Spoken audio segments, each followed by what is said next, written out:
Hey Ravens, it's Rachel Emmanuel, your favorite news editor at the Charlatan. I'm here today to talk to Carleton students about what they thought of the 2018 CUSA elections, if they would ever consider running for an executive position, and what they would like to see with their Students Association.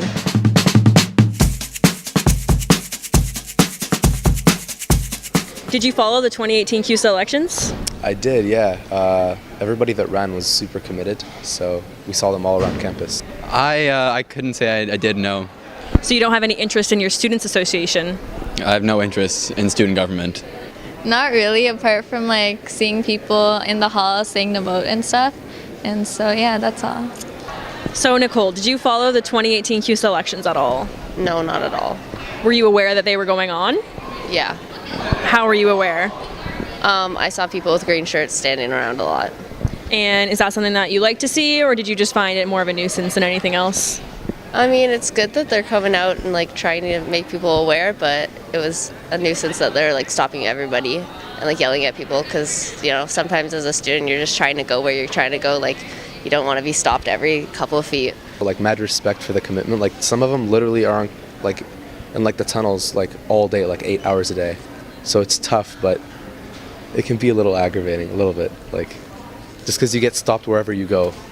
Tell me, did you follow the 2018 CUSA elections? Yes, I did. And what did you think of them? Well, I thought they were it was very peculiar because it was just basically one party going out and campaigning. There's usually like two or three, and like one independent, but it was a very peculiar election. What did you think of them this year? I thought it was kind of sad that everyone was from CUSA and no one else was independent except for a couple of people that ended up dropping out. So, how do you think that this can be addressed to change for future elections? I definitely think a little more awareness for sure. Like, I'm a student, I'm an undergrad, and I didn't even know about the elections until like they started.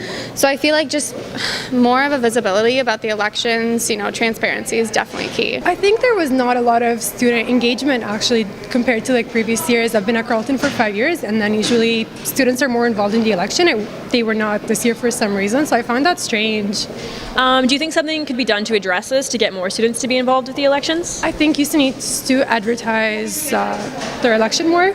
Like, I know in the past it was done for like 3 days, like the nomination was done for 3 days, it was done for only 2 days this year. So I think that's something that could go back to like its original form, and then I think maybe more students would be aware of the elections. Do you think there's any way that the elections can be improved so that first years like yourself have more of an idea about what's going on? I mean, I think they could like give out more information of just like how it all works, what to do, kind of like that, and about like each like person, they have like a list of like what they're gonna do and stuff. Because right now it's just like, oh, I see people, but I have to actually like talk to each one to figure out. So, Kirk, are you aware of how much money you pay to your Students Association? I'm aware of the money they receive, but if it was up to me, I would say axe the whole thing.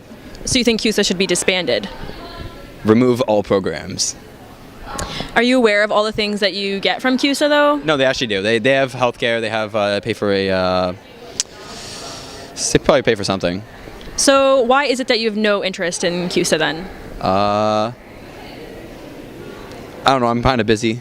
So, Professor, tell me, do you think that an election where there is only one slate running and two independent candidates running, is that a democratic election? Well, yeah, it's still a democratic election. You can have an election with acclaimed candidates, that's fine. If it was free and clear, if other people could put their names forward and didn't, it's definitely more desirable to have a choice rather than just one and things. But acclamations themselves are not in themselves undemocratic. Unless, of course, no one else has been allowed to run. In that case, you've got a North Korean election going where there's one slate and no one else is allowed to run. In this case, people can put their names forward, and that's not desirable, but it doesn't make it undemocratic. Have you ever considered running for a position as a CUSA executive? Not yet, just because I'm so involved with my undergrad, but now that I see that there needs to be more independent people running, I would definitely consider it. If you were running, what's something that you would promise to students? I'd probably just promise that transparency I'm looking for. Like, just like be more open and honest about where the money's going. It's not easy to find, it's not easily accessible, but anyways, so like I definitely think that that's something that's super important for undergrads. If you could see one thing change before the end of the year in our Students' Union, what would it be? More transparency, I would say. Like they're not. I feel like CUSA is not transparent enough, and I would like that to change. Do you think it's reasonable that because of their unhappiness, many students chose to vote no confidence, and now we're having a by-election? I think that is reasonable because if it's acclamation, then people don't really have much else to do other than no confidence or just not voting at all and things. So they're expressing their frustration. If enough people do express their frustration, it's just that people were unhappy with the choice before them, and it might be appropriate to have other measures.